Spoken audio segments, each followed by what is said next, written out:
Olá, bom dia.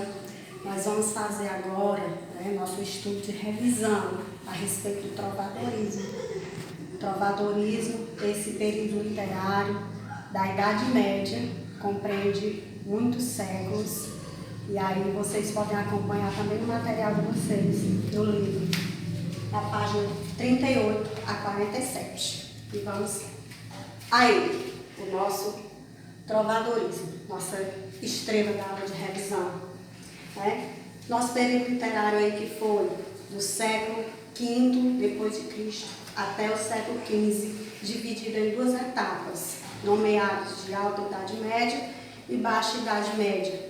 A Alta Idade Média, do V ao X, e a Baixa Idade Média, do século XI ao século XV.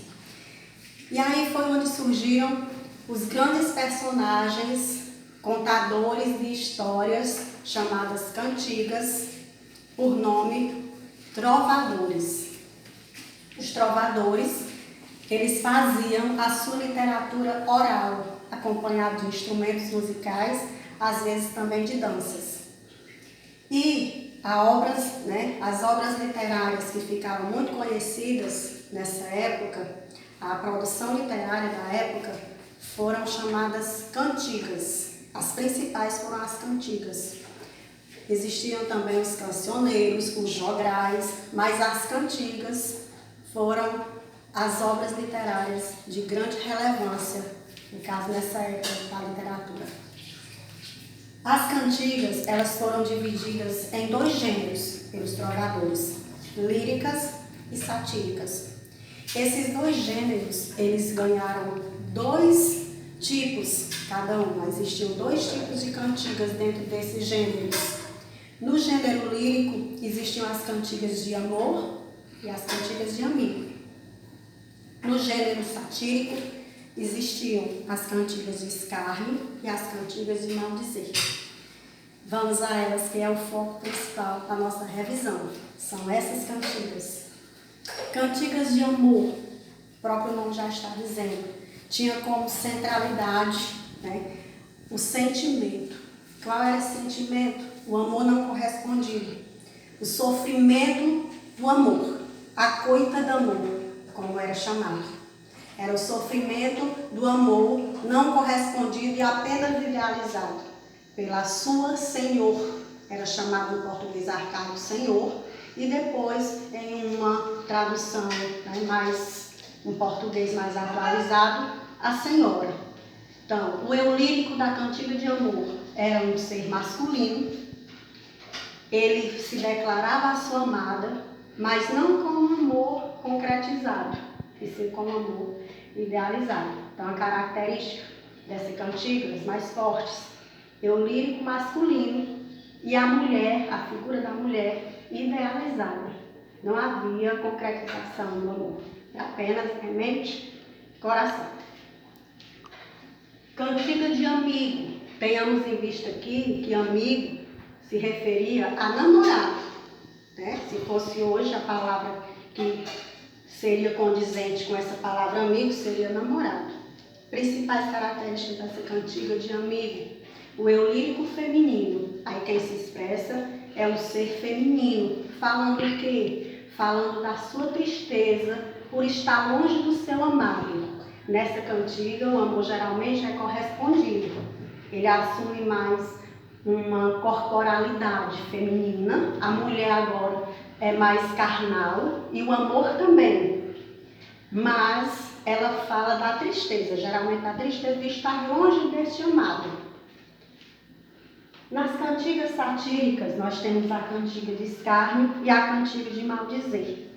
Essas duas cantigas, elas têm uma característica em comum. A característica em comum dela é a crítica de costumes da época. Todas duas visavam fazer críticas ferrenhas, fortes, a costumes da época que não eram bem vistos pela sociedade da época. O adultério, a traição, esse tipo de coisa, assim, do lado amoroso. Do lado político, os corruptos. Do lado digamos, cristão, porque aí era a religião cristã, já havia sido difundida, né? Do lado cristão, o preconceito religioso, né? E as práticas consideradas não cristãs, como o próprio adultério.